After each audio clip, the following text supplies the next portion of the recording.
안녕하세요. 클래스가 남다른 고품격 주식방송 주식원 클래스 2부 시작해보도록 하겠습니다. 본 방송에서 제공해드리는 정보는요, 투자 판단을 위한 조언일 뿐 투자 결정과 결과에 대한 책임은 투자자 개개인이 있다는 점 먼저 알려드리도록 하겠습니다. 그리고 최근에 저희 전문가들을 사칭하는 피해 사례가 나날이 늘고 있다고 하는데요. 저희는 1:1 유사 수신행위나 금전을 요구하는 등의 모든 불법 행위 엄중하게 금지하고 있습니다. 네, 오늘은 신광사 전문가님과 함께하고 있는데요. 함께하는 방법 화면으로 살펴보시죠. 노란톡 오픈 채팅방 참여 방법입니다. 휴대폰으로 노란톡을 오픈해 주시고요. 채팅방 목록을 클릭해 주시면 되겠습니다. 그리고 난 뒤 메뉴 오른쪽 상단에 살펴보시면 돋보기 모양이 있어요. 클릭을 해주세요. 그러면 QR코드 스캔 버튼이 나옵니다. 클릭을 해주시면 되겠습니다. 네, 카메라가 나오죠? QR코드를 스캔해 주신 뒤 신광사 전문가님 톡방에 들어오신 뒤에 비밀번호 0690-643을 꼭 입력해 주시길 바랄게요. 네, 검색을 통해서 들어오는 방법도 있습니다. 노란톡 오픈 채팅 검색창에 주식왕 신광섭이라고 검색을 해주시면 되겠습니다. 오늘 실시간으로 또 톡방 보면서 질문을 나눠보도록 할 테니까요. 궁금한 질문 있으시면 마구마구 남겨주시길 바랄게요. 네, 그럼 첫 번째 코너 진행을 해보도록 하겠습니다.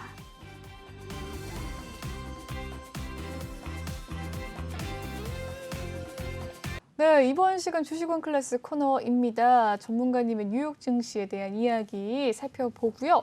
올해 장을 이야기해보는 복귀 시간을 좀 갖도록 하겠습니다. 내년에 또 전문가님의 관심 테마는 어떤 것이 있는지 한번 여쭤보도록 할 테니까요. 많은 관심 부탁드릴게요.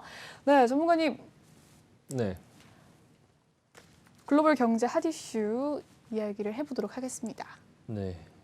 지난주에 이어서 뭐 이번 주도 뉴욕 네. 증시 같은 경우는 이제 크리스마스가 지나고 나서 대부분 다 이제 휴가 가서 이제 변동성이 별로 안 나올 거예요. 일단은 연말 같은 경우에 이제 뭐 크리스마스 이후부터는 이제 뭐 이제 헤지 펀드들이나 이런 어떤 그런 펀드 매니저들도 쉬어야 되기 때문에 보통은 이제 대부분 시장에 많이 참여를 안 하거든요. 일단 금요일 날 같은 경우에 이제 그 전에 좀 주가가 이제 좀 많이 내려왔던 부분들이 이제 3일 연속 오르면서 금요일 날 S&P 기준으로 보면 사상 최고가, 종가 기준으로 사상 최고가에 갖다 놓고 끝냈거든요. 갖다 놓고 끝냈고, 일단 오미크론에 대한 우려가 좀 많이 줄어들었어요. 많이 줄어들면서 이제 3일 연속 계속적으로 좀 상승하는 모습이 나왔고요.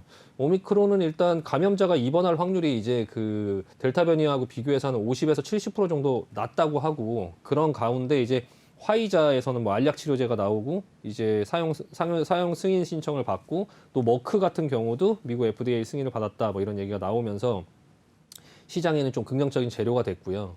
일단 미국 경제 지표도 대체적으로 이제 발표가 좀 긍정적으로 나왔어요. 긍정적으로 나왔고, 이제 11월 내구재 수주를 보면 전달보다 이제 2.5% 늘어나서 이제 원래 예상치에는 1.5% 정도 상승할 거라고 생각했는데 2.5% 정도 상승을 한 거죠. 그러니까 생각보다 좀 더 괜찮았다. 그리고 이제 그 연준에서 중요하게 생각하는 이제 PC 가격 지수가 이제 좀 발표가 됐는데 전년 대비 5.7%, 그리고 이제 근원 PC 가격 지수, 그러니까 그 PC 가격 지수 중에서 좀 변동성이 큰 에너지나 음식료를 제외한 근원 PC 가격 지수는 4.7% 정도 올랐고요. 물론 40년 만에 최고치를 기록하긴 했는데, 지난번 소비자 물가지수 6.8% 나왔을 때도 시장은 별로 놀라지 않았어요. 어느 정도 예상을 했고, 지금이 최고치가 아니냐라고 이제 생각을 하는 거예요, 시장에서. 그래서 역대 최고치로 나오긴 했지만 이제 주식은 앞서가니까 이제는 꺾일 것이다, 이렇게 시장에서 예상을 하면서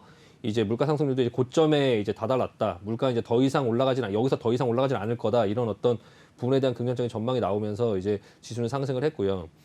또 이제 개인 소비 지출도 뭐 시장의 예상치 한 0.6% 상승을 했고, 그리고 이제 소비자 심리 지수가 어떻게 나올지가 좀 궁금했는데, 일단 소비 심리 지수가 70.6, 예상치 70.4, 그리고 그러니까 전월 확정치 67.4, 그러니까 전월 67.4보다 이제 좀 올라서 70 정도에 끝날 줄 알았는데 70.6으로 예상치보다 좀 더 좋게 끝났다는 거죠. 그래서 일단은 경제 지표나 이런 부분들이 좀 좋게 나왔어요. 그래서 전반적으로 이제 오미크론 우려는 점점 줄어들고, 그리고 이제 경제 지표나 이런 거, 경제 재개, 뭐 경제 회복 이런 거 관련된 어떤 그 지표들은 굉장히 좋게 나오면서 시장에서는 조금 그런 관련된 종목들이 좀 상승이 나왔고요. 그러니까 또 이제 금리 상승을 이제 시장에서 좀 금리 상승 부분에 대해서 좀 시장에서 좀 주목하고 있는데요. 일단 이제 시카고 상품거래소에 이제 나와 있는 그런 어떤 그 연방기금 금리 선물 시장을 보면은 일단 예전에는 뭐 6월 달, 9월 달을 기준으로 많이 이제 생각을 했는데 지금은 3월 달 인상할 가능성을 벌써 이제 56% 정도로 보고 있고 그리고 내년 한 5월 정도의 금리 인상할 가능성을 한 70%로 보고 있거든요. 그 전에는 6월 달에 인상할 확률을 뭐 50 몇 프로, 60%, 70% 이렇게 했었고 9월 달에 이제 80%, 90% 이렇게 했었는데 지금은 아예 그냥 3월 달 그리고 5월 달로 이제 조금 기준 자체가 완전히 좀 땡겨졌죠. 좀 네. 땡겨지면서 좀 금리 인상을 좀 상당 부분 좀 빠르게 할 것 같다라는 걸 시장에서 어느 정도 지금 반영하고 있다는 거죠. 그래서 금리 인상할 수 있는 그런 시기가 땡겨졌다고 시장에 그게 악재로 작용하기보다 이미 다 반영돼 있기 때문에 그러니까 오히려 시장에 좀 부담이 없다고 생각해요. 저 개인적으로는. 그래서 3월에 인상할 가능성까지도 어느 정도 시장에 반영을 하고 있구나. 3월이 이제 중요한 게 뭐냐면 3월이 테이퍼링이 끝나는 달이거든요.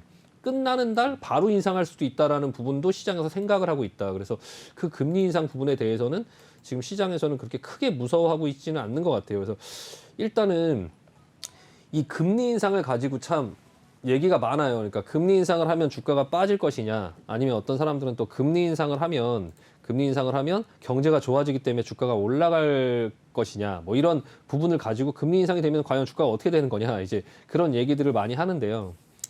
일단은 그냥 제 개인적인 생각이고 그냥 이 금리 인상에 대한 어떤 얘기를 조금 한번 생각해 볼 필요가 있어요. 그러니까 이 금리라는 게 이 명목금리라는 게 있죠. 명목금리라는 게 이제 정책에서 금리를 몇 프로 올리는 거. 이 올리는 이 금리, 시중 금리를 이제 명목금리라고 하는데 이제 실질금리라는 게 있죠. 실질금리는 이제 명목금리에서 인플레이션을 빼면 그게 이제 실질금리예요. 그러니까 예를 들면 명목금리, 그러니까 나라에서 명목금리로 2.5%다, 2.5%. 근데 인플레이션이 만약에 6%다. 그러면 이제 실질금리는 마이너스 3.5%죠. 실질금리 마이너스 3.5%.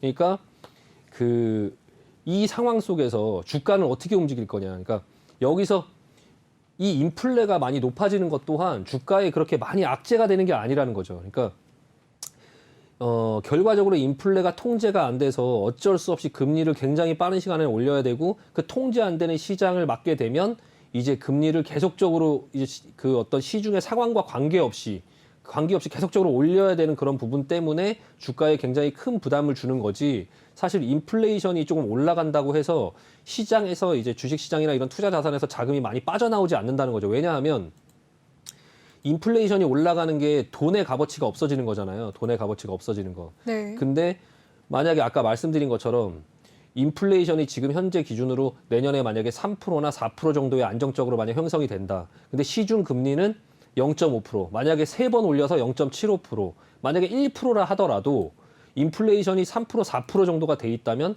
실질 금리는 마이너스 3%에서 그러니까 마이너스 2%, 3%, 4% 이 정도 권역에 있다라는 거거든요. 그 얘기는 내가 현금을 갖고 있어봐야 저금을 해봐야 인플레이션도 못 따라가는 거예요. 못 따라가는 거죠.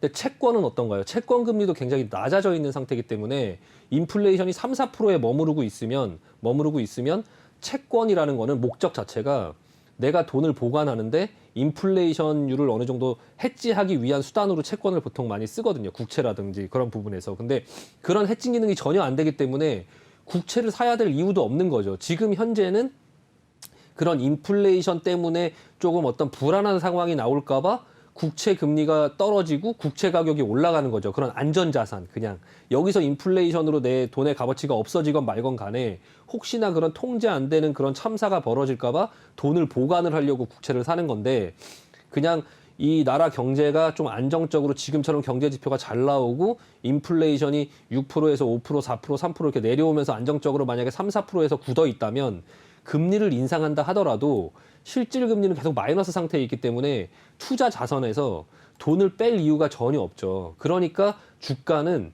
인플레이션이 상승하는 그런 초반부에는 투자 자산에서 돈이 빠져나오지 않고 오히려 주식만한 그런 투자 상품이 없는 거예요. 그래서 주가는 오히려 상승하는 현상이 나오거든요. 그래서 지금 당장 이 금리가 뭐 3%, 뭐 4%, 뭐 이렇게 크게 막 이렇게 너무 빠르게 올라가지 않는다면 지금 이제 연준에서도 그랬죠. 내년에 금리를 3번 올린다고. 근데 3번 올릴 때 0.25%씩 올릴 거예요. 25bp씩 올릴 거라고요. 그러니까 0.5%, 1% 이렇게 올리진 않을 1%, 1% 이렇게 3%로 3번 만에 올리지는 않을 거고 굉장히 조심스럽게 올리거든요. 보통 이제 그 수순을 보면 25bp 정도를 올려요. 그러면 3번 올린다면 0.75%잖아요.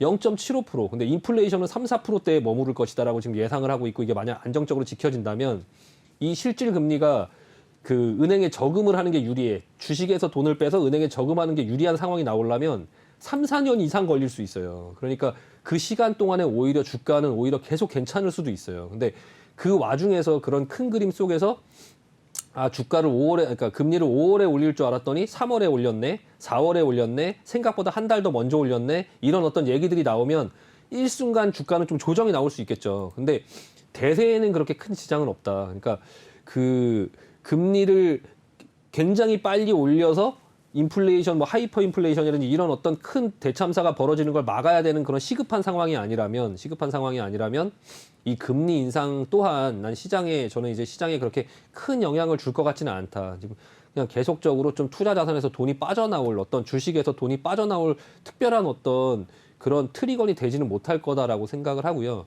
근데 간혹 가다가 지난번에 제가 어디서 되게 유명하신 분이 그런 얘기를 하시는 걸 봤어요. 그러니까 제가 말씀드린 똑같은 원리인데 실질금리가 마이너스에 있기 때문에 이 실질금리를 플러스로 돌려야 된다. 실질금리 플러스로 돌려야 되기 때문에 인플레이션이 이렇게 5% 이런 상황 속에서 이 실질금리를 플러스로 돌리려고 하면 5% 이상 금리를 인상해야 되잖아요.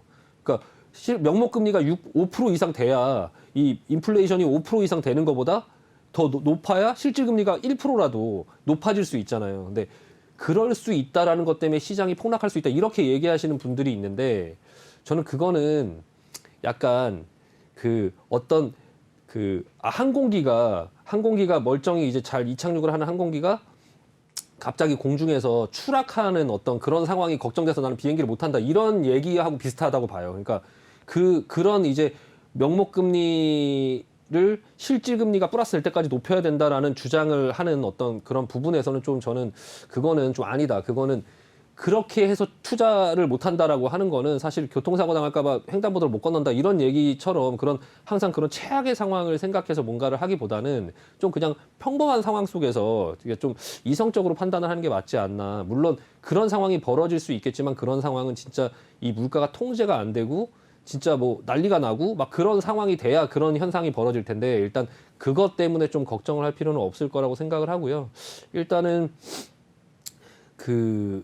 결국의 결론은 결국에는 금리를 지금 좀 올린다 하더라도 실질금리는 계속 마이너스권에 묶여 있을 수밖에 없고 당분간 그래서 금리를 올린다 하더라도 시장은 계속적으로 이제 주식과 같은 그런 투자 자산에 계속 투자를 해야 되고 그게 지금 제일 그냥 유리한 거라는 거죠. 그러니까 채권으로 갈 필요도 없다는 거죠. 채권은 지금 이 앞전에 계속적으로 이 흔들리는 그런 상황 속에서 그런 돈을 좀 안전한 곳으로 보관을 하려고 그런 안전자산 쪽으로 지금 채권에 좀 인기가 있는 건데 결국에 시장이 안정적으로 지금 가는 상황 속에서 이게 이제 안정화가 자리를 잡으면 채권도 인기가 없어질 거다. 그냥 채권 가격이 떨어지고 채권 금리가 올라갈 거라고 생각을 해요.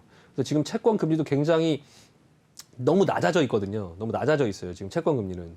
채권이 고평가되어 있다는 거죠. 그래서 결국에는 채권을 팔고 주식으로 돈이 흘러 들어올 거라고 저는 생각을 하고요.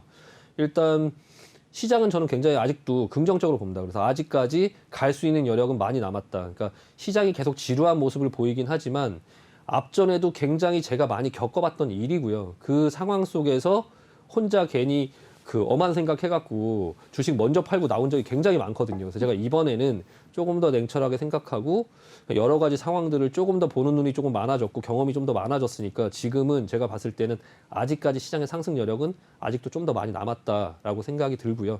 이번 주에는 주요 경제 지표 발표가 없어요. 미국도 이제 다들 뭐 휴가 갖고 아까 말씀드렸다시피 별로 없고 투자자는 연초에 12월 고용 지표가 아직 날짜는 안 나왔지만 12월 고용 지표가 나올 거예요. 그 고용 지표를 조금 볼 거 같고요. 그러니까 고용 지표가 지금 굉장히 좋게 나오고 있고 실업률도 굉장히 떨어지고 있잖아요. 지금 어느 정도 이제 그 코로나의 그런 상황에서 많이 이제 좀 실직했던 사람들이 돌아오고 있고, 다만 이제 오미크론 그런 부분들 때문에 조금 늦어지고 있긴 하지만 그런 고용 지표는 뭐 나쁘지 않을 거라 생각하고, 1월 25일에서 26일 날 FOMC 회의가 또 있어요. 근데 1월 25일, 26일 날 FOMC 회의가 있는데, 그때 이제 그 오미크론 변이가 이제 어떻게 될 것이냐, 그리고 이제 그런 물가가 지금 어떻게 변할 것이냐, 그리고 고용 지표가 어떻게 나올 것이냐, 그런 부분에 대해서 이제 1월 25일 날 참고해서 그런 어떤 코멘트가 나오겠죠. 근데 이제 위 지표들이 좀 안정이 된다고 하면 시장의 포지션은 좀 크게 바뀔 거라고 생각해요. 그래서 1월 FOMC 회의를 할 때까지 시장의 분위기가 제가 지금 말씀드리는 것처럼 여러 가지 긍정적인 상황으로 좀 변해간다고 하면 1월 달에는 주가는 조금 지금의 지지부진했던 상황들을 좀 이겨내고선 좀 상방으로 좀 방향을 틀고 어떤 포지션이 좀 크게 변하지 않을까라고 생각이 들고요. 일단 지금 상황 속에서는 그 경제적 여건은 좀 좋아 보인다.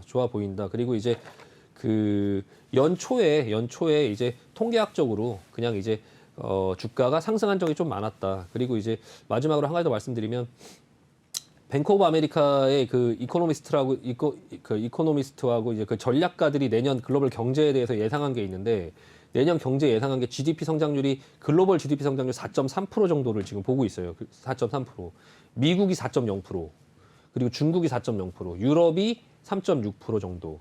그리고 10년물 국채 금리를 한 2% 정도라고 예상하고 있거든요. 그러니까 결과적으로 이 모든 것들을 보면 이 전략가들은 내년에 증시의 그런 상황이나 경제의 상황을 굉장히 좋게 보고 있다. 그래서 우리도 내년을 한번 조금 기대해보고 좀 희망을 가져보자라고 말씀드리고 마무리하도록 하겠습니다. 네, 전문가님께서 이 글로벌 경제 핫 이슈를 분석해 주시면서 실질 금리가 중요하다. 내년에 경제가 성장할 이유에 대해서, 증시가 또 상승하는 이유에 대해서 이야기를 해 주셨습니다. 네, 더 다양한 이야기를 듣고 싶으시다면 노란톡방 입장을 해주시면 되겠습니다. 참여 방법 알려드리도록 할게요. 노란톡 오픈 채팅 검색창에 주식왕 신광섭이라고 검색을 해주시면 되겠습니다. 아래 보이는 QR코드 스캔하셔서 입장해 주시면 되겠고요. 비밀번호 0690-6430 입력한 뒤에 참여해 주시길 바라겠습니다. 네, 그럼 계속해서 이 종목 클래스 코너 진행을 해보도록 하죠. 네, 오늘 종목 클래스 코너 이 전기차 관련주까지 일부 살펴봤고요. 2부로서 네, 메타버스 살펴볼까요? 어떻게 보십니까? 네, 올 한 해 메타버스 NFT 참 많이 올랐었는데요. 네, 덱스터가 참 상승을 많이 했고, 상반기에는 자이언트 스텝, 맥스트, MP, 이노뎁 다 상승을 했네요. 네, 전문가님 어떻게 보셨을까요? 메타버스. 네. 네, 메타버스랑 NFT 관련주들이 좀 이번 연도에 좀 지수가 좀 지지부진할 때 이제 코스닥 그런 어떤 종목군들 위주로 해서 조금 많이 상승이 나왔는데요. 일단 연초에도 좀 이제 상승이 조금 많이 나오고 조정이 좀 나왔다가 선익 시스템이 이제 대표적으로 조금 그랬죠. 이렇게 연초에 이제 2021년도 초반에 좀 상승이 나오고, 그리고 이제 조정이 나오다가 조금 이제 또 상승이 나오면서 계속적으로 1년 동안 좀 계속적으로 좀 크게 상승을 했는데요. 일단은 지금은 이제 좀 너무 많이 올라서 이제 메타버스가 안 좋다 이런 걸 떠나서 실질적으로 이제 메타버스를 가지고 사업을 할 수 있는 회사들, 그러니까 이 기대감에 올라온 거 말고 실질적으로 메타버스는 확장이 되겠죠. 실적으로 확장은 되겠지만 이 종목들은 좀 쉬어야 되겠죠. 쉬어야 되고 좀 이제 실질적으로 메타버스로 수혜를 입을 만한 종목들이 나중에 실적이 올라오는 모습들을 보면서 올라가겠죠. 그래서 일단 이 지난 1년 동안 올라온 회사들을 위주로 보기보다는 일단 실질적으로 메타버스의 산업군이 어떻게 형성되는지 뭐 그런 부분들을 조금 계속적으로 볼 필요가 있을 것 같아요. 그래서 일단 지금 메타버스 관련된 종목들이 조금 많이 조정이 나오고 있는데, 이런 종목들을 저가에 사기보다는 조금 내년도에는 조금 지켜볼 필요가 있을 것 같고요. 일단은 지금 당장 이제 뭐 메타버스 관련된 어떤 얘기들이 이제 계속적으로 많이 나오고 있고, 아마 개인 투자분들께서도 앞전에 상승이 크게 나왔던 종목들을 올라갈 때 너무 아쉬워하신 부분들이 있기 때문에 좀 내려오면 매수를 하려고 생각하시는 분들도 많이 있을 텐데,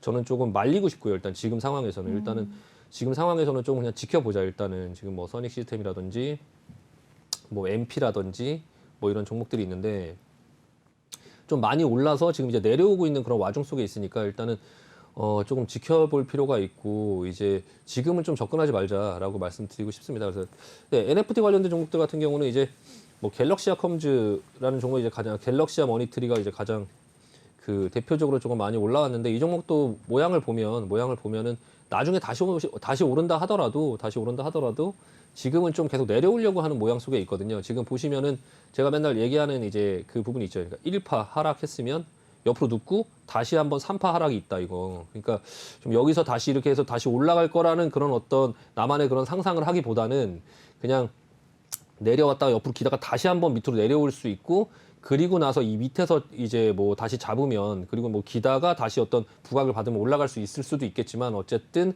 지금 당장 NFT 뭐 이제 그 메타버스 관련된 종목들, 그 종목군들, 그 코스닥 종목군들은 좀 가급적 접근하지 말자라고 말씀드리고 싶고요. 대신 이제 NFT 산업군과 메타버스의 그런 산업군이 성장을 못한다라는 얘기는 아니고요. 그러니까 제 말씀은 성장은 할 거예요. 성장은 할 건데 그 종목들하고는 약간 별개죠. 그러니까 이 산업군은 계속 성장을 해도 내가 가진 종목들은 없어질 수도 있거든요. 극단적으로 말씀드리면. 그러니까 지금 많이 올라왔던 종목들이 메타버스 NFT가 계속적으로 이제 2022년도에 성장할 거다라는 얘기를 믿고 내려오는 종목들을 잡지 말자는 얘기죠. 그러니까 그 종목군들은 메타버스나 NFT가 성장을 한다 하더라도 내 종목은 못 갈 수 있다라는 걸 생각을 해야 되고 그 앞전에 기대감을 가지고 올랐던 그런 종목들이 그냥 게임일 수 있고 그 종목들이 아니라 실질적으로 메타버스가 이제 상용화되면서 뭔가를 할 때는 오히려 뭐 네이버라든지 뭐 그런 큰 종목들 뭐 페이스북 메타 뭐 아니면 엔비디아 뭐 이렇게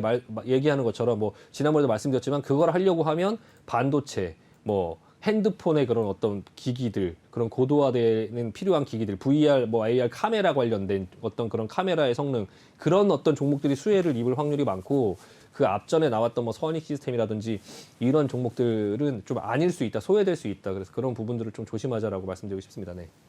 네, 이번 올 한 해 증시를 좀 한번 되돌아보도록 할게요. 지겨웠습니다. 전문가님 말씀대로 정말 지겨웠던 이유가 뭘까요? 일단은 시장의 불확실성이 계속적으로 좀 있었죠. 그러니까 유동성 장세가 끝나고 나서 일단 주식 시장은 자기가 가려고 하는 길이 있어요. 길이 있고 모든 일들이 이제 계속적으로 하다 보면 해야 되는 순서가 있고 길이 있잖아요. 모든 일들이 새로 벌어지는 것 같지만 사실 새로 벌어지는 게 아니라 다 수순들이 있거든요. 경제도 사이클이 있고. 근데 이제 일단은 그 앞전에 이제 그 장기 상승 속에 있었어요. 미국 증시 같은 경우도. 근데 코로나라는 어떤 이슈가 터지면서 이 시장이 갑자기 급속하게 좀 안 좋아졌고요. 안 좋아지고 나서 이제 유동성 장세가 펼쳐지면서 여러 종목들이 그냥 돈의 힘으로 밀어 올렸죠. 밀어 올리고 나서 이제 좀 과도하게 상승이 나고 상승 목표치까지 어느 정도 상승이 다 나오다 보니까 그 다음에는 이제 실적 장세로 넘어가야 되는데 실적 장세로 넘어가려고 했더니 코로나가 계속적으로 터지면서 이제 회사들이 좀 어려워졌어요. 막 뭐 그 차를 생산하려고 해도 반도체가 없고 그 뭐 물건을 내리려고 하는데 사람이 없고 뭐 봉쇄돼서 일을 못 하고 사람들은 그리고 뭐 구직을 하려고 해도 사람들이 돌아오지 않고 막 이런 상황들이 좀 나아지나 하면서 좀 여행을 가고 뭐를 하면서 좀 경제가 활성화되나 했더니 또 다시 뭐 델타 변이가 터지고 또 오미크론이 터지고 막 이러면서 좀 1년 내내 시장은 어떻게 보면 굉장히 잘 버텼다고 생각해요. 그러니까 델타 변이가 터졌을 때도 다시 이제 막 봉쇄하고 막 이제 그런 상황들이 생겨도 시장은 굉장히 잘 버텼고 오미크론 같은 경우도 얘기가 나왔을 때 뭐 하루 이틀 굉장히 겁을 내긴 했지만 그래도 결과적으로는 지금은 또 이제 시장에서 좀 긍정적으로 생각하면서 제자로 돌아가고 있죠. 그러니까 일단 1년 동안 너무 많은 시련을 겪은 거죠. 그게 이제 실질적으로 이제 가장 큰 이유고 두 번째는 그 정상화하는 과정 속에서 이제 유동성 장세를 끝내야 되잖아요. 이 시장도 돈을 계속 풀 수는 없죠. 그 돈을 이제 회수하기 전에 일단 돈을 푸는 걸 이제 그만 멈춰야 될 때가 이제 온 거죠. 그래서 그 돈을 멈춰야 되는 그런 상황들이 이제 있다 보니까 그 과정 속에서 이게 스무스하게 좀 잘 지나갈 수 있나 그런 부분들이 시장에서 계속 우려했죠. 우려하면서 지켜보는 그런 관망세가 계속 있었는데 결과적으로 좀 잘 진행이 되고 있어요. 잘 진행이 되고 있고 일단은 그 이후에 이제 지금 또 시장에서는 실질적으로 이제 돈을 그 푸는 거를 멈추고 이제 금리 인상을 하는 그런 상황 속에서 또 앞으로 어떻게 될 것이냐. 이제 금리 인상을 하는 그런 상황 속에 처해져 있을 때 실질적으로 회사들의 기업들의 이익이라든지 경제 지표라든지 그런 게 망가지지 않을 것이냐. 그 부분을 시장에서 확인하고 싶은 거죠. 그게 만약에 확인이 된다면 시장은 다음 단계로 넘어가는 거예요. 그게 이제 실적 장세인데 어쨌든 시장은 여기서 유동성 장세에서 바로 실적 장세로 들어가지도 않고 바로 여기서 시장이 꼬꾸라지거나 그러진 않는다. 얘는 가야 될 길이 있거든요. 이 실적 장세가 다만 짧냐 아니면 기냐 그런 거는 알 수 없죠. 그러니까 그건 상황에 따라 좀 다르겠지만 지금은 이제 그 단계로 들어가려고 하고 있기 때문에 그래서 제가 계속적으로 시장 괜찮을 거다. 다만 이제 그 실적 장세에서는 유동성 장세처럼 너도 나도 다 가는 장세가 아니라 실질적으로 실적을 낼 수 있는 종목들 위주로 그런 편대를 맞춰서 그 시장의 그런 기대감을 어느 정도 가지면서 올라가기 때문에 좀 차별화될 수 있다는 거죠. 차별화될 수 있는 그런 상황 속에서 시장이 그 지수가 멈춰 있을 때 그 종목들이 못 가는 그런 종목들이 있는 와중에 이제 그런 어떤 기대감이 생기면 테마주들도 들썩들썩하고 하면서 전반적으로 시장의 지수는 조금 순환하면서 종목들을 좀 순환하면서 좀 견인하면서 좀 종목이 좀 오르지 않을까. 그래서 전반적으로는 이제 그런 약간 지루한 상황을 작년에 지루했던 상황들을 2022년도, 2023년도에는 조금 괜찮아지지 않을까라고 생각하고 있습니다. 네. 좋습니다. 네, 지금 올 한 해 증시가 좀 지겨웠던 이유에 대해서 설명을 해주셨는데요. 전문가님이 보시기에는 아직 실적주 위주의 이 성장이 증시의 상승이 이루어지지 않았잖아요. 그래서 많이들 물려 계신 분들이 네네. 많습니다. 특히나 올 한 해 종목들. 이런 종목들 언제쯤 가는지는 몰라도 언젠가는 실적으로 또 상승을 할 텐데 이렇게 물려 계신 분들에게는 어떤 종목은 좀 피해야 되고 갈 것이다라는 이야기를 어떻게 알 수 있을까요? 네, 일단은 네. 네, 일단은 그 지수가 조금 약간 그 계속적으로 좀 지루하게 이렇게 모양이 만들어지고 이런 와중 속에서 개인들 종목들 같은 경우는 조금 많이 물려 있을 확률이 많거든요. 약간 지루하게 계속 지수가 옆으로 눕다 보니까 이 지수가 이렇게 옆으로 누울 때 내가 가지고 있는 모든 종목들도 좀 이렇게 옆으로 계속적으로 누워주면 참 좋은데 그렇지가 않잖아요. 예, 계속적으로 이제 종목은 변동성이 크기 때문에 네. 밀려 내려오고 대신 이제 지수가 조금 올라갈 때 좀 급반등이 크게 나오면서 이제 그런 부분들 다 상쇄해주곤 하거든요. 그래서 예를 들자면 패턴 자체가 이렇게 지수가 옆으로 길 때 패턴 자체가 그 제가 이제 가지고 있던 종목인데 뭐 이월드라는 종목이 있고요. 일단 이월드라는 종목이 있고 일단 그 계속적으로 이렇게 밀려 내려오죠. 이렇게 밀려 내려오다가 굉장히 계속적으로 사람을 힘들게 한 다음에 올라갈 때는 또 이렇게 며칠 만에 그냥 올라가면서 이만큼만 올라와도 한 4, 5개월 물려 있던 거를 한 4, 5일 만에 그냥 다 올라오잖아요. 그러니까요. 예, 이런 패턴으로 이제 종목들이 올라오거든요. 이게 통상적으로요. 그래서 이게 최근 들어서 한 3, 4거래일 만에 한 50% 정도가 올랐죠. 예, 50%, 한 40% 정도가 오르면서 네. 이제 어느 정도 좀 반등을 해주면 아직도 좀 상승력이 좀 더 남아 있거든요. 이게 이제 토스 관련된 어떤 종목들 아직도 가지고 계신 분들이 있으면 좀 충분히 빠져나올 수 있지 않나. 근데 이런 패턴처럼 그 시장의 흐름이 이렇게 되면서 시장의 흐름이 되면서 시장이 좀 안정적으로 간다고 하면 가지고 있는 종목들이 하나씩 조금 빠져나올 수 있는 기회들을 좀 주지 않을까 싶어요. 그래서 일단은 좀 오래 이제 좀 묶여있는 그런 종목들이 있어도 제가 아까도 말씀드리지만 시장은 여기서 뭐 급하게 하락하거나 하지 않기 때문에 않을 거기 때문에 조금 인내심을 가지고 조금 참고 계시면 좀 시장이 좀 나아지면서 종목들 좀 살아나지 않을까 싶습니다. 네, 이 실적 위주로 장세가 갈 것이다라는 이야기 속에서 현재 물려있는 종목의 대응 방안을 이야기해 주셨습니다. 4, 5개월이 물려 있더라도 4, 5일 만에 또 상승을 할 수 있다는 점 염두에 두시고 조금 실적이 좋고 좋은 종목이라면 가지고 있고 보유하면서 버텨내는 것도 하나의 방법이다라는 이야기 해주셨습니다. 톡방 참여 방법 알려드리도록 할게요. 노란톡 오픈 채팅 검색창에 주식왕 신광섭이라고 검색을 해주시면 되겠습니다. 아래 보이는 QR코드 스캔하셔서 입장 가능하시고요. 들어오실 때 비밀번호 꼭 남겨주셔야 들어오실 수가 있습니다. 0690643 입력한 뒤에 참여를 해주시면 되겠고요. 이 톡방에 들어오셔서 전문가님께 직접 궁금한 점을 물어봐 주시면 되겠습니다. 바로바로 확인을 해서 생방송 중에 실시간으로 물어보도록 할 테니까요. 많은 관심 가져주길 바랄게요. 네, 그럼 또 제가 궁금한 점 한번 물어볼게요. 많은 분들께서 또 물려있던 종목들 전문가님께서는 보유를 하시라라고 이야기를 하셨는데 전문가님이 내년에 좀 관심 있게 보는 이 테마가 있으실까요? 네, 일단은 뭐 관심 있게 보는 종목도 테마들은 좋고요. 네. 테마들은 뭐 굉장히 많이 있는데 일단은 오늘 좀 말씀을 드리긴 했어요. 로봇 관련된 종목들도 조금 관심을 갖고 보고 있고요. 그리고 이제 특히 이제 자동차, 전기차 관련된 종목들이 내년에 좀 괜찮지 않을까 싶어요. 그러니까 내년에 그 뭐 전기차 충전이라든지 아니면 전기차 부품이라든지 그런 종목들을 조금 관심 있게 보고 있고 그런 부분들이 전기차가 또 괜찮아지면 따라오는 게 또 자율주행 관련된 또 종목들이다 보니까 그런 쪽의 종목들을 좀 보고 있고요. 또한 이제 그 코로나하고 상관없는 이제 바이오주들 있잖아요. 네.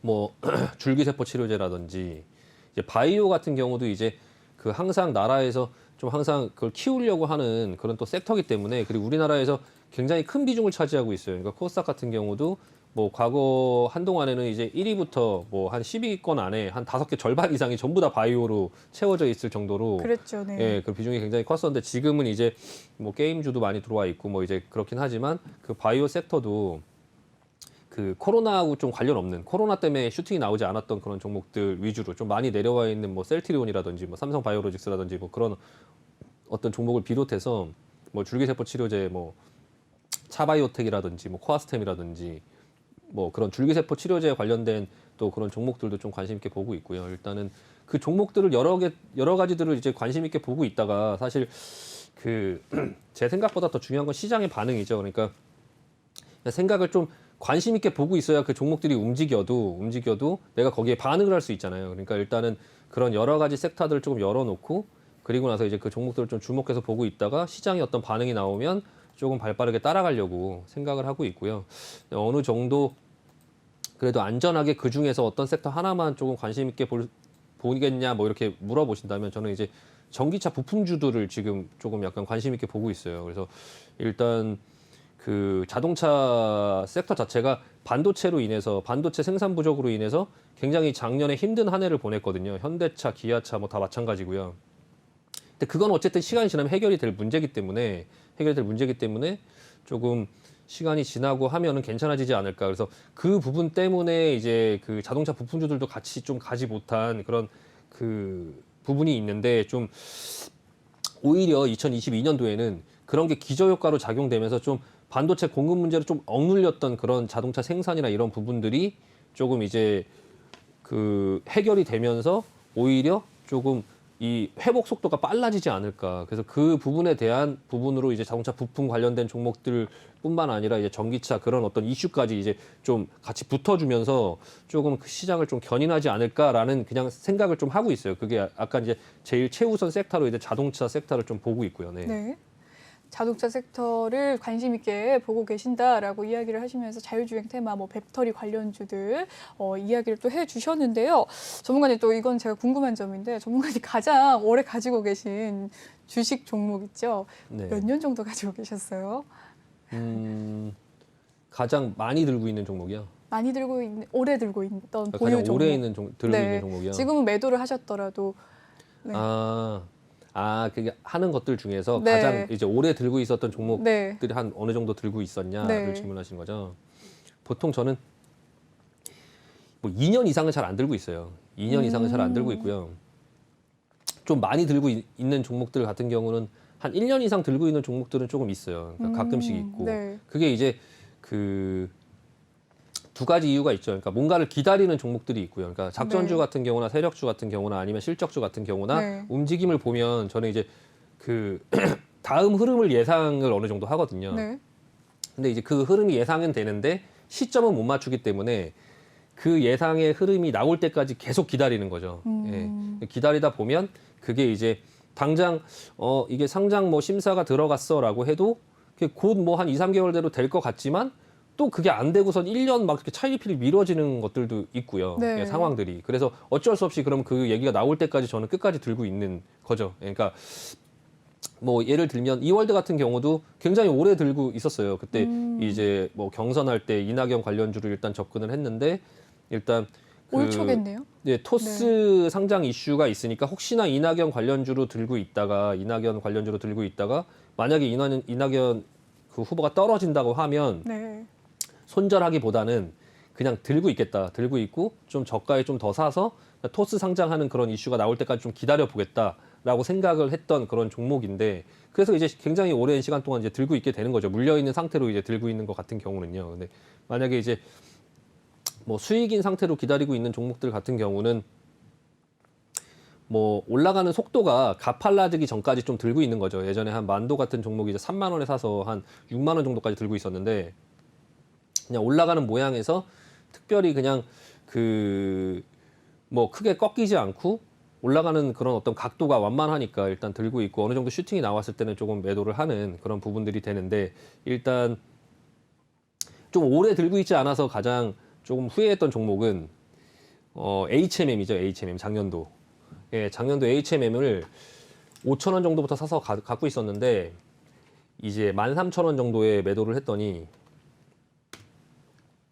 예, 이 종목 같은 경우는 이만큼 정도를 들고 있었으면 이 정도를 들고 있었으면은 굉장히 큰 수익이 날 수 있는 거였는데 일단은 이게 진짜 여기서부터 들고 있었어요. 예. 네. 여기서부터 그러니까 오, 정말 싼 가격이네요. 예, 코로나 터지기 전부터 여기서 들고 있었거든요. 예, 여기서 들고 코로나 같이 맞았죠. 같이 안녕했다가 이제 올라오기 시작했는데 이때 이제 경험상 이 컨테이너 운임 지수나 이런 것들을 계속 쳐다보면서 그 올라가는 걸 보면서 버텼죠. 예, 올라가는 걸 보면서 버텼고 주위 사람들한테도 그 주식을 안 하시는 분들한테도 주식을 해라 지금 그리고 당장 이걸 사라 HMM 하나만 네. 사라 계속 매달 월급 받아서 이것만 사세요 막 이렇게 얘기를 해줬던 종목이었거든요. 네. 정말 많이 올랐죠. 네, 근데 네. 이제 여기서 슈팅이 한번 나오면서 상승 각도가 여기서 급해지면서 네. 이 정도에서 한번 다시 팔면 옆으로 내려왔다 겼다가 다시 올라가는 걸 맞춰야지라는 그런 멍청한 생각을 했다가 13,000원에서 팔고 예, 그리고 나서 생각대로 옆으로 겼죠. 예, 옆으로 네. 겼는데 종무님 예상대로네요. 근데 옆으로 겼는데 판 가격에서 계속 왔다 갔다 하니까 손이 안 나가는 거예요. 네. 그리고 나서 여기서 이제 이게 5만 원까지 갈 거라는 생각은 사실 처음엔 했죠. 네. 제가 이걸 지인들한테 얘기할 때도 4, 5만 원 정도까지 볼 수 있다. 재무제표만 살펴봐도요. 아니요, 그냥 경험상 네.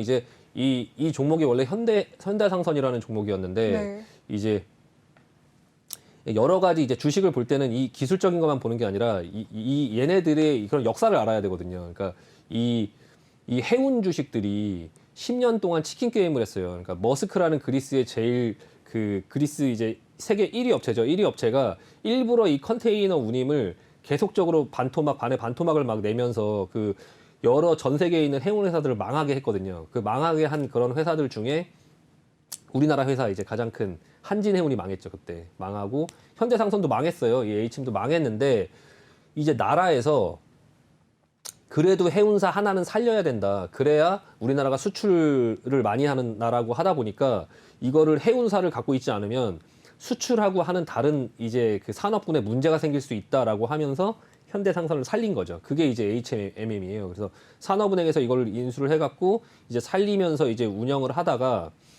굉장히 힘든 나날을 보냈죠. 이건 웬만한 기업이었으면 못 버텼을 거예요. 그러니까 나라에서 공적 자금으로 돈을 계속 밀어넣으면서 계속 살리고 있었는데 이제 공교롭게도 다른 이제 이 해운사들은 너무 상황이 어렵다 보니까 이 해운사의 배의 주문이 자동차처럼 뭐 한 달 만에 뚝딱 하고 나올 수 있는 게 아니잖아요. 이게 몇 년 전에 그걸 넣어야 되는데 배 주문을 다른 어려운 해운사들은 그걸 못했던 거예요. 못했던 건데 이 HMM은 산업은행이 우리나라가 이제 대주주다 보니까 그 배를 이제 8척인가 그거를 이제 미리 다 넣어놨었어요. 넣어놨는데 그게 이제 공교롭게도 이제 그 코로나가 터지고 나서 물량이 많아질 때 그 배가 이제 나오기 시작하면서 그 물량들을 다 받을 수 있고 배가 없어서 이제 이 해운의 물동량을 치지 못하는 그런 상황들을 보면서 이제 이거는 예전 가격 이제 현대상선의 예전 가격 그리고 한진해운의 그 예전의 시가총액 그 정도까지는 충분히 갈 수 있겠다 이 정도의 운임지수면 그래서 이제 그때 당시에 한 4, 5만 원 정도를 예상을 했던 거고요. 근데 예상을 해도 알고 있어도 주식이 참 그래요. 그러니까 알고 있어도 그 수익을 내가 다 먹기가 힘들다. 욕심부리다가 그냥 기다려야 되는데 그걸 내가 맞출 수 있을 거라고 착각하고 그런 기술적인 흐름을 너무 맞추려고 하다가 오히려 이제 그런 큰 기회를 놓치는 그런 부분들이 있다 보니까 지금도 사실 그렇습니다. 지금도 이제 아까 말씀드렸다시피 갖고 있는 종목들이 계속적으로 이제 조금 지루하게 움직이고 그런 부분들이 있다 하더라도 조금 전체적인 큰 그림을 보면서 제가 이제 아까도 말씀드렸지만 그런 어떤 금리의 상황이나 그런 현재의 시황에서 주가가 밑으로 내려가기보다는 좀 올라가려고 하는 부분에 힘이 더 셀 테니까 좀 갖고 있는 종목들 기다려보자라고 말씀드린 것처럼 지금 같은 경우도 저는 뭐 동국제강이나 이런 종목들 좀 많이 갖고 있는데 그냥 기다리고 있어요. 일단은 기다리고 있고 내려올 때도 나눠서 계속적으로 샀지만 이 종목이 이제 내려올 때 계속적으로 사고 지금 내려가는 게 멈추고 옆으로 기고 있잖아요. 이렇게 기고 있는데 저 이 종목 많이 갖고 있거든요. 많이 갖고 있는데 이 종목의 그런 어떤 시황이라든지 이 지금 섹터군, 이 철강의 섹터군의 어떤 기업의 실적이라든지 이런 부분들이 전혀 지금 시장에서 예상하는 것처럼 안 좋아지거나 하고 있지 않거든요. 그래서 결과적으로는 그런 부분들을 좀 소화하면서 시장이 만약에 올라가는 그런 안정적인 상황이 되면 이 기업들의 실적이나 이런 부분들이 조금 괜찮아지고 하면서 어느 정도 실적이 예전만큼 못하다라는 부분들이 어느 정도 반영이 됐고 또 이제 그런 부분들이 이제 조금 지수가 좀 괜찮아지는 그런 시장의 안정적인 상황이 된다면 좀 천천히 오르지 않을까 그래서 좀 기다려보고 있고요. 일단은 이런 종목군들 이렇게 많이 내려오는 이렇게 계속 내려오면서 이런 지루한 이런 종목군들의 섹터군들의 그런 종목들을 이제 개인 투자자분들께서도 많이 가지고 계실 거라고 생각하는데 일단은 뭐 기업이 튼튼하고 하면 좀 기다려보자. 좀 기다려보면 이제 원래 생각했던 것처럼 좀 계속적으로 좀 어떻게 큰 상승이 좀 나오지 않을까. 예, 그래서 일단 좀 기다려보고 있습니다. 네. 네, 좋습니다. 전문가님의 관심 종목들 좀 살펴봤고요. 좀 저가 매수의 기회로 종목들을 좀 살펴본다면 이 위드 코로나 지금 코로나가 장기화된 이야기를 또 하고 있었거든요. 위드 네네. 코로나 관련주 아까 일부 때도 GKL 카지노주 괜찮다라는 네. 이야기도 해주셨는데 뭐 항공주, 여행주들 뭐 여러 가지 놀자주들도 많은데 그런 네. 종목들은 어떻게 될까요? 이제 코로나 오미크론 변이가 물론 심하긴 하지만 좀 뉴스 기사에서도 잠잠해질 것이다라는 이야기가 나오고 있고요. 저희 정부도 지난달에는 사회적 거리두기를 좀 완화하려고 노력을 했던 참이었는데 언젠간 좋아지지 않겠습니까? 일단은 아마 그럴 거예요. 그럴 건데 근데 가격 싼 걸 사자라는 말씀을 드리고 싶어요. 그러니까 지금 여행주 같은 걸 한번 보시면 그 대표적으로 참 좋은 여행이거든요. 네. 가격이 싸지가 않아요. 지금 이제 그 코로나 그런 상황이 그 없었을 때보다 더 비싸거든요, 지금. 이게 뭐냐면 코로나 상황이 없었을 때보다 이 상황이 해결되면 사람들은 여행의 수요가 폭발적으로 늘 거야라는 거를 이미 시장에서 알고 있어서 주가가 이미 거기까지 가 있어요. 그러니까 주가가 이미 거기 가 있다는 거죠. 그러니까 대표적으로 이제 위드 코로나 관련된 종목들을 하자라고 할 때도 이게 반영이 안 돼 있는 종목들을 하셔야 돼요. 그러니까 대표적으로 이 여행주 쪽의 섹터는 지금 반영이 다 돼 있어요. 제가 이 앞전에 이때가 아마 지금 1년 전에 방송을 할 때는 여행주를 하자고 했거든요. 그 상황은 해결이 될 거고 결과적으로는 이 여행 백신 나오고 백신 맞고 그럼 뭐 사람들이 전부 여행 가려고 할 거고 근데 이 주식 시장은 그런 걸 미리 다 알고 있기 때문에 그런 상황이 벌어지기 전에 여행주가 오를 거다. 이때는 여행주를 보자. 이거보다 더 최악인 상황이 어딨냐. 그러니까 주식은 항상 나중에 괜찮아질 건데 지금 현재가 최악인 그런 주식을 하는 게 맞다라고 해서 그때는 여행주를 하자라고 말씀을 드렸는데 네. 지금은 이쪽 섹터는 피하자라고 말씀드리고 싶어요. 이미 벌써 다 반영이 돼 있다 이렇게 이미 다 반영이 돼 있고 아까 GKL을 말씀드린 것처럼 GKL 같은 종목은 반영이 안 돼 있어요 지금 이렇게. 그러니까 이거는 이제 외국인들이 우리나라에 들어오고 해서 카지노를 해야 되는데 네. 이 부분은 아직까지 거기까지는 이제 미치지 못한 거죠. 지금 외국인이 들어오기는커녕 지금 아직도 오미크론이 막 번져갖고 지금 나라에서 그렇죠. 같은 국민들도 같이 밥을 못 먹고 있는 그런 상황 속에 있다 보니까 혹시나 해서 올라왔다가 아 역시나 하면서 다시 내려왔거든요. 거의 지금 가격을 보면 2022년도에 그냥 코로나 터졌을 때의 상황에 그 가격에 와 있기 때문에 비슷하네요, 정말. 예, 그냥 차라리 지금 현재 판단을 할 때 위드 코로나 종목들을 판단할 때 그 다 반영돼 있는 종목이냐, 아니면 그게 진짜 반영이 안 돼 있어서 반영을 해야 되는 종목이냐. 항상 어떤 섹터들을 볼 때도 이렇게 순서대로 막 이 종목이 올라가서 또 하면은 이거 올라갈 것 같은데 하면 나중에 올라가는 것들이 있잖아요. 그러니까 네. 지금 뭐 어떤 특정 섹터를 여러 개를 지금 시간이 별로 없으니까 다 거론하기보다는 그냥 기준 자체를 좀 한 주봉이나 월봉으로 딱 놓고 보시면서 이게 나아지면 반영이 돼 있는 거냐, 이미 이만큼 올라왔으면 이건 다 반영이 돼 있는 거네, 아니면 좀 반영이 안 돼 있네, 이런 부분들을 보면서 조금 선택하시면 좋을 것 같습니다. 네. 좋습니다. 위드 코로나 관련주에 대해서 이야기를 나눠봤는데요. 이 카지노 관련주들 좀 살펴봐 주셨네요. 좀 저가 매수의 기회를 활용하자라는 이야기 남겨주셨습니다. 전문가님, 내년을 또 기약하면서 마지막으로 또 해주실 말씀 있으실까요? 네, 일단은 요즘 주식시장을 보면서 그냥 드리고 네. 싶은 말씀은, 지금 주식시장이 되게 어렵다. 네. 한국 주식시장 별로다. 미국으로 네. 가야 된다. 네, 궁금합니다. 미국 주식 가야 될까요? 네, 미국으로 네. 가야 된다. 주식 못 하겠다. 네. 막 이제 굉장히 그런 말씀들이 많이 있는데, 저는 요즘 주식시장을 보면서 참 되게 편안하다. 네, 되게 안정적이다, 주식시장이. 그러니까 요즘 주식시장의 모습이 평상시 그냥 주식시장의 모습이에요. 예, 그 안에서 이제 수익을 내고 투자를 하고, 내가 이제 종목을 선택하고, 그리고 이제 갖고 있는 종목들 중에 천천히 오래 들고 있어서 조금씩 올라가는 종목이 있고, 또 갖고 있다가 계속 내려가다가 어느 날 하루 이틀 확 올라서 기존에 한 6개월 한 1년 동안 마이너스였던 게 일주일 만에 바로 플러스가 되면서 거기서 수익을 내고 나오고, 그런 어떤 형태의 그런 매매 패턴들이나 이런 부분들이 사실 지금 주가의 이런 움직임이나 이런 게 평상시의 움직임이거든요. 주식시장의 평상시의 움직임. 그 중에 횡보장세. 네. 주식시장은 이제 상승 장세가 있고 횡보 장세가 있고 하락 장세가 있죠. 그러니까 하락 장세는 아직 아니잖아요. 그러니까 지금 주식시장이 어려운 주식시장이 아니에요. 지금 이제 좀 편안한 주식시장이거든요. 다만 이제 그 안에서 이제 매매를 하실 때 매매를 하시는 방법이 잘못되면 그 손해를 보는 무슨 장에서도 손해를 봐요. 올라가는 장에서도 손해를 보고 횡보하는 장에서도 손해를 보죠. 내려가는 그런 주식시장에서 말할 것도 없죠. 그러니까 그냥 주식시장을 경험을 해보시면서 항상 제가 이제 여러 사람들한테 얘기하고 저 스스로도 생각하는 게 있는데, 모든 잘못을 외부에서 찾으면 안 돼요. 그럼 발전이 없어요. 내 안에서 찾아야죠.